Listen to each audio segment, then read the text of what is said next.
Tshisekedi Tshilombo, comme vous le savez, m'avait appelé en mission pour 3 mois à Kinshasa pour aller mobiliser les partenaires et bailleurs des fonds par rapport à la situation qui prévaut dans les territoires occupés, notamment aux graves violations des droits de l'homme qui sont commises par nos ennemis du M23 appuyés par le Rwanda. Eh bien, aujourd'hui, nous avons fait le point de cette réunion. Donc, j'ai rendu compte à l'Assemblée provinciale de ma mission, de ce que je suis parti faire là-bas pendant 3 mois. J'ai aussi profité de l'occasion pour leur remercier des opportunités, du moins de l'appui et de l'accompagnement qu'ils ont toujours accordé au gouvernement provincial. J'ai aussi profité de l'occasion pour féliciter l'équipe gouvernementale, notamment le vice-gouverneur de province et toute l'équipe membres du gouvernement, la population du Sud Kivu pour la résistance qui a été opérée ici et qui nous sont venus aussi accompagner et renforcer. Maintenant, on a discuté de beaucoup de choses, comme le vice-président de l'Assemblée l'a dit. Nous avons d'abord discuté de la possibilité de mobiliser des recettes. Comment nous allons nous réorganiser pour que l'argent rentre dans les caisses de l'État. Dès que l'argent rentre dans les caisses de l'État, nous serons capables de pouvoir appuyer nos Wazalènes qui sont sur le terrain, accompagner nos forces de défense et de sécurité, aider aussi nos députés pour qu'ils puissent travailler dans des conditions optimales.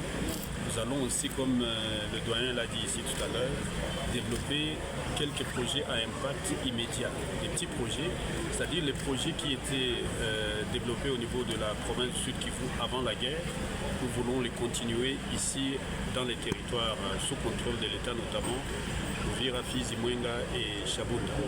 Et donc j'ai aussi rapporté que nous avons travaillé avec les humanitaires au niveau de Kinshasa. Et les résultats, c'est qu'il y a un certain nombre de projets qui sont en train de venir ici, notamment le projet de la Banque mondiale qui est en route pour lutter contre les inondations dans les villes d'Uvira, Bukavu, Kinshasa et Baraka. Non pas Baraka, mais Kalemi. J'ai aussi évoqué d'autres démarches que nous avions faites, c'est de demander à la communauté internationale qui avait des projets au Sud Kivu à travers le plan provincial de développement, que ces projets puissent continuer dans les deux territoires, dans les deux zones, les zones occupées par l'ennemi, à travers deux aspects, notamment l'aide humanitaire puisse être octroyée à nos populations et les couloirs humanitaires soient ouverts pour que les humanitaires puissent circuler. Et de ces côtés-ci, les zones contrôlées par le gouvernement, notamment les 4 territoires que je viens d'évoquer, nous voulons qu'il y ait de l'aide aux déplacés et aux réfugiés qui sont au Burundi. Nous avons aussi demandé et sollicité que les projets de développement qu'on avait commencé, notamment les placements des pavés, l'accélération des routes, des travaux routiers, notamment la route qui quitte la frontière jusqu'au rond-point Kavimvira et du rond-point Kavimvira jusqu'à Kalundu, que ces routes soient accélérées. Vous allez voir que bientôt, nous allons commencer le goudronnage on va commencer à poser le goudron sur cet axe rond-point Kavimvira jusqu'à Kalundu. On a discuté de beaucoup de choses, comment on doit se rencontrer régulièrement, éviter des guéguerres entre nous, renforcer la cohésion entre l'Assemblée provinciale et le gouvernement provincial. Nous avons aussi discuté de beaucoup de projets, de la nécessité d'une coordination de l'aide qui arrive, que ce soit pour nos forces de défense et de sécurité, que ce soit pour l'aide humanitaire. Il faut que le gouvernement provincial coordonne tout ça. Tout ce qui arrive doit arriver entre les mains du gouvernement provincial afin qu'on assure que ça arrive aux gens, aux bénéficiaires.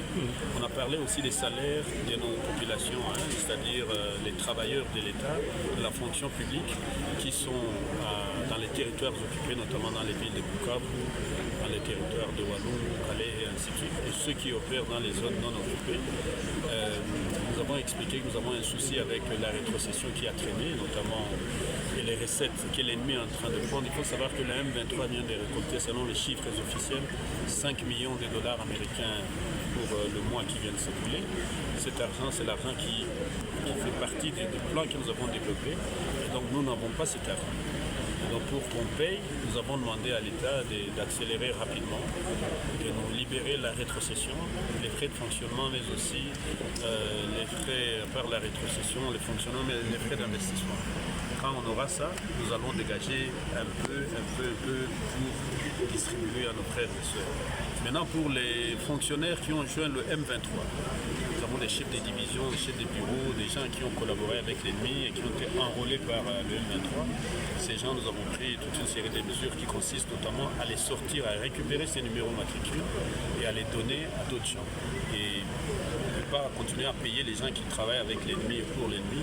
Nous allons couper ces gens, nous allons contacter le gouvernement national, notamment le ministère de la fonction publique, pour que tous ces gens-là qui travaillent avec l'ennemi soient coupés de la fonction publique et que les salaires ne leur parviennent, mais que ça parvienne à ceux qui sont ici et qui travaillent. Voilà un peu toute une série de choses qu'on a discutées. Excellence, comment continuez-vous à travailler avec deux autres territoires sous contrôle de l'État congolais, notamment Chabunda et Mwenga?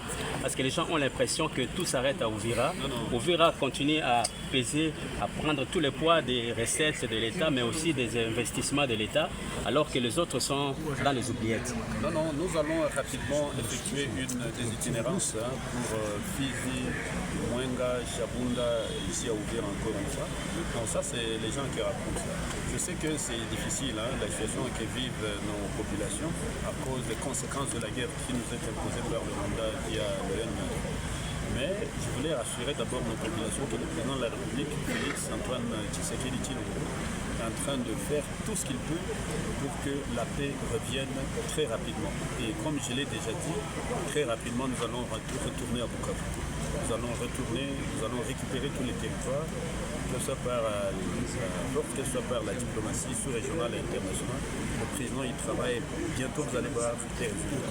Maintenant que ces populations ne s'inquiètent pas, nous allons envoyer des commissions. Nous allons décider ici que nous allons envoyer une commission qui va aller à Fizi. D'ailleurs, il y a une mission qui revient de Fizi. Mon vice-gouverneur revient d'une mission à Kassaba, l'axe Uvira à Fizi. Nous avons aussi envoyé une délégation à Missis.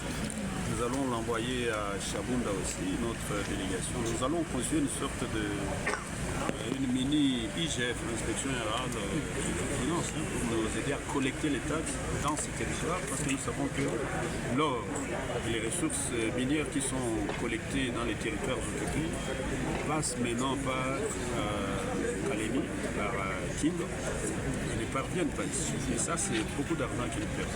Donc nous sommes en train de faire un effort maintenant pour canaliser tout ça dans les caisses de l'État, afin que nous soyons capables de générer des moyens nécessaires à aider nos populations. Et quand la rétrocession va nous parvenir, soyez rassurés qu'on n'a pas encore, les fonctionnaires de Chabunda, de Fizi, de Mwenga et de Uvira seront aussi pris en compte, comme ceux qui sont dans les territoires, Merci.